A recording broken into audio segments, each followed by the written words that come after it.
Assalamualaikum warahmatullahi wabarakatuh. Perkenalkan nama saya Helmina Jelena Fitri dan juga teman sekelompok saya yaitu Iza Zahra. Kami dari kelompok IF4701 PJJ. Dan di sini kami akan melakukan presentasi dan juga tanya jawab mengenai hasil dari soal ujian tengah semester CLO1 dan CLO2 yang sudah kami kerjakan untuk mata kuliah sistem digital.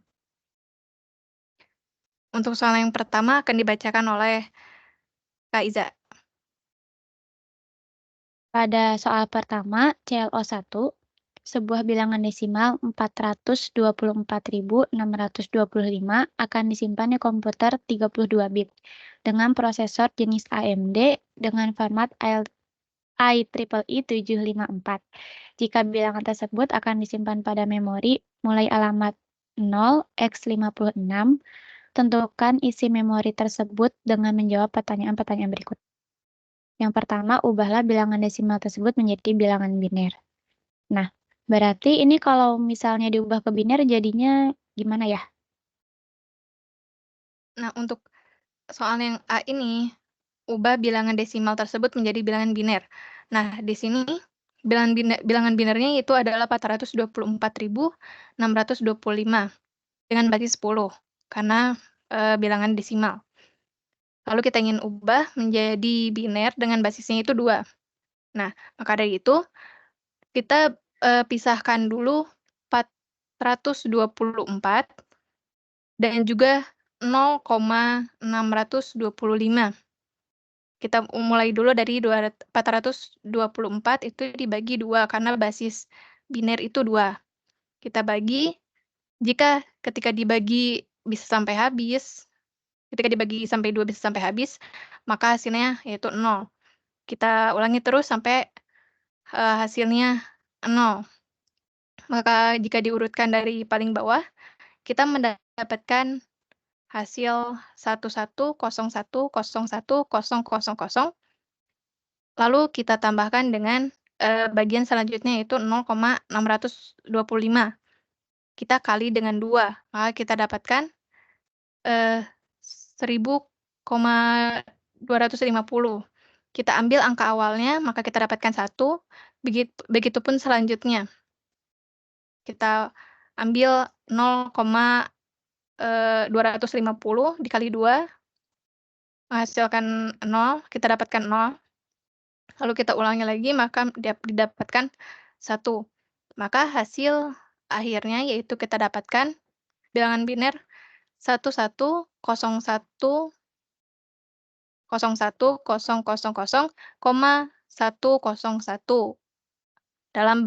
dalam basis biner. Jadi hasilnya seperti itu. Oke. Nah, itu kan tadi sesuai sama perhitungannya ya. Kalau bentuk normal dari binernya tuh apa? Nah, untuk bilangan binernya yang B itu tuliskan bentuk normal dari bilangan biner tersebut. Nah, itu bilangan biner tersebut itu adalah bilangan biner yang kita dapatkan sebelumnya, yaitu 110101,100,101. Nah, di sini kita sebenarnya akan memindahkan komanya ke depan.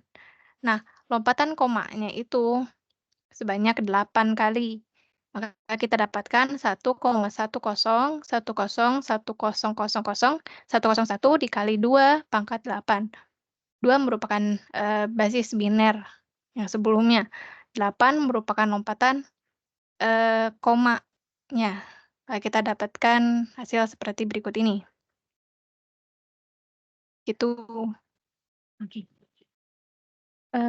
Untuk pertanyaan yang ketiga, berapa nilai eksponen bias E dalam biner?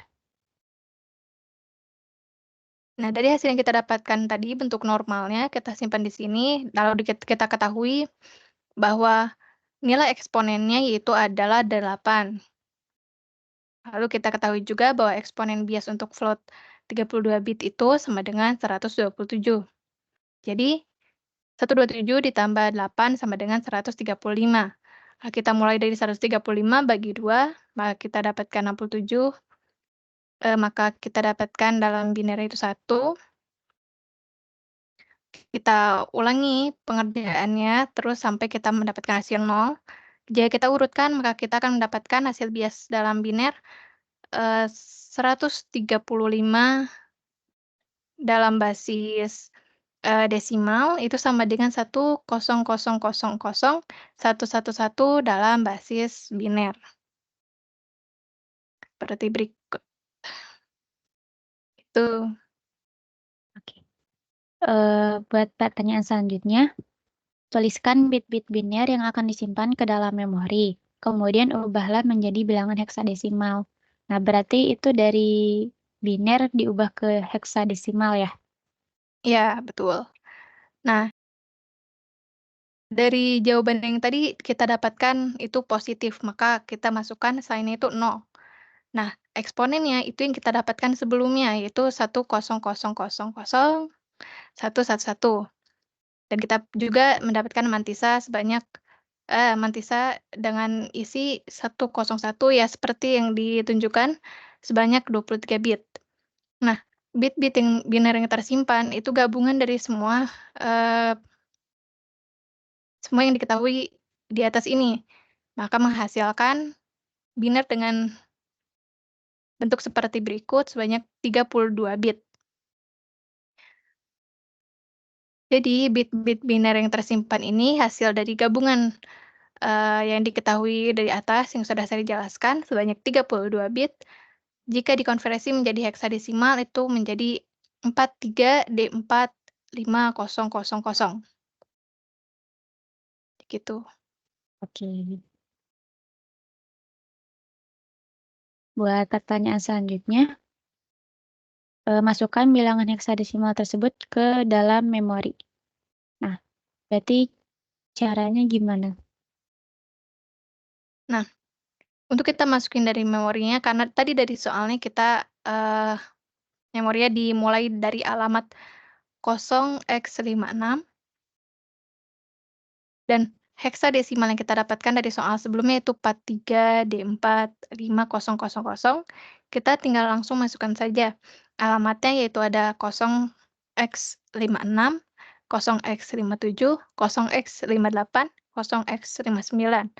Dan isi memorinya secara berurutan kita ambil dari heksadesimal yang kita dapatkan barusan. Kita pecah menjadi 0x43, 0xD4, 0x50, juga yang terakhir 0x00. Jadi heksadesimalnya dipecah menjadi bit-bit, 2 digit, gitu. Itu akhir dari jawaban nomor 1. Selanjutnya, untuk ClO2 akan dibacakan oleh Helmina. Untuk pertanyaan nomor 2 untuk, bagian ClO2-nya. Pertanyaan yang pertama yaitu isilah K-map di bawah ini berdasarkan fungsi boolean berikut. Fungsi A, B, C, D sama dengan A aksen, B aksen, D aksen, ditambah A aksen, tambah B, tambah C aksen, A aksen, B, C aksen, ditambah B, C, D, ditambah A, C aksen, D aksen, tambah A, B aksen, D, tambah B aksen, C, D aksen. Ini maksudnya itu diminta untuk membuat, K-map-nya ya? Iya, betul.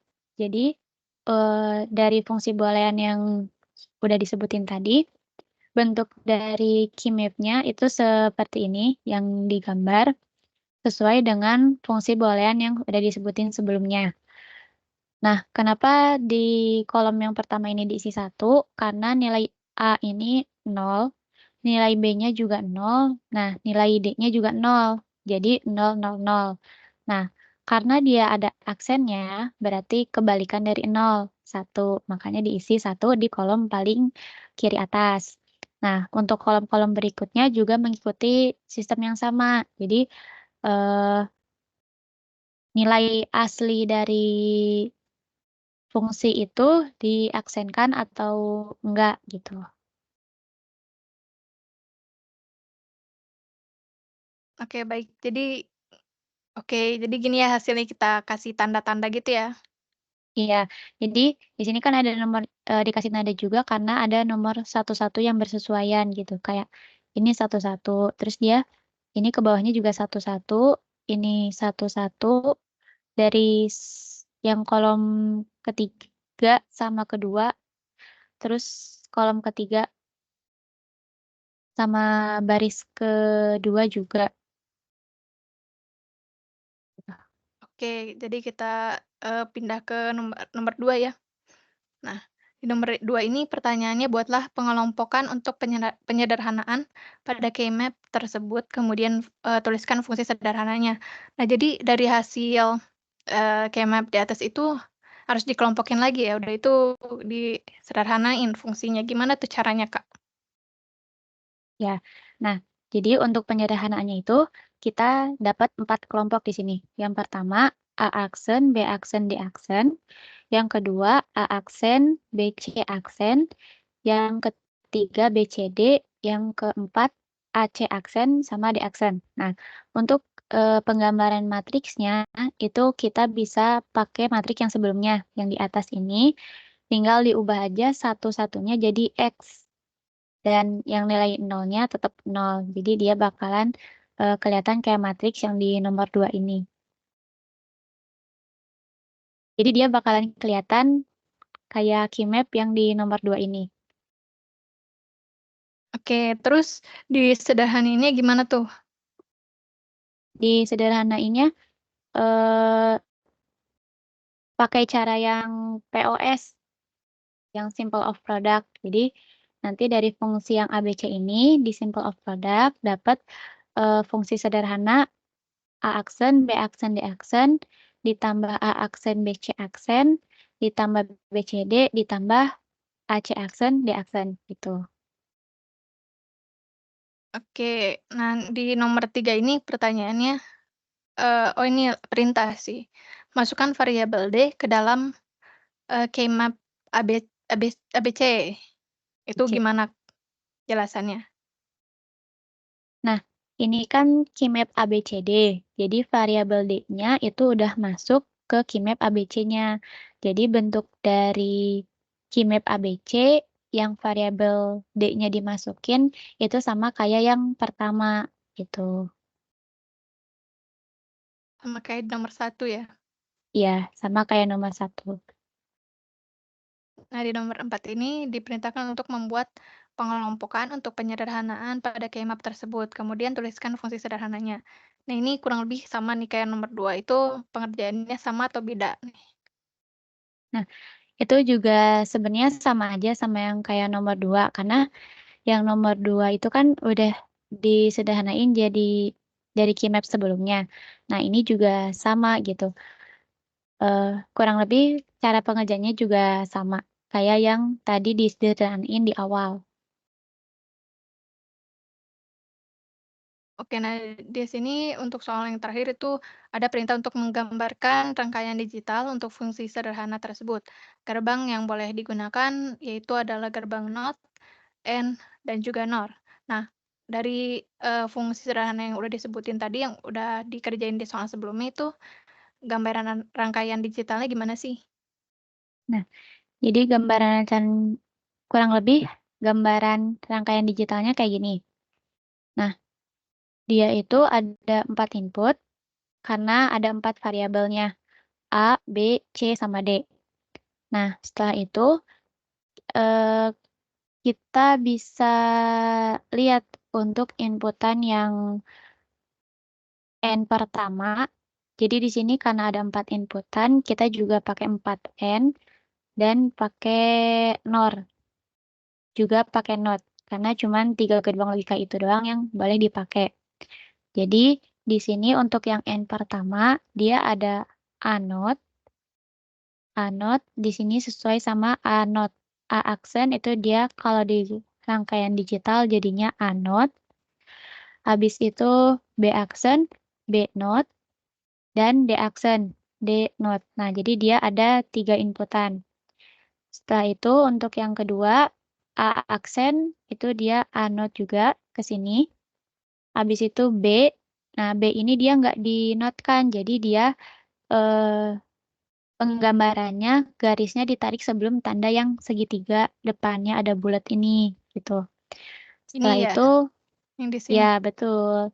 Nah, ditarik jadi inputan yang kedua. Setelah itu yang C aksen inputannya ditarik setelah yang tanda notnya karena ada notnya gitu. Jadi inputan yang kedua. Nah, terus digambarin sampai pada fungsi yang terakhir itu AC aksen, D aksen. Setelah itu dari 4N ini nanti dia di NOR, di NOR-kan gitu si hasilnya. Nah, untuk rangkaian digitalnya seperti itu aja. Sekian pembahasan dari CLO2 mengenai KeyMap, MEV, rangkaian digital, dan aljabar boolean. Sekian juga presentasi dari kami untuk tugas UTS CLO1 dan CLO2 mata kuliah Sistem Digital. Assalamualaikum warahmatullahi wabarakatuh.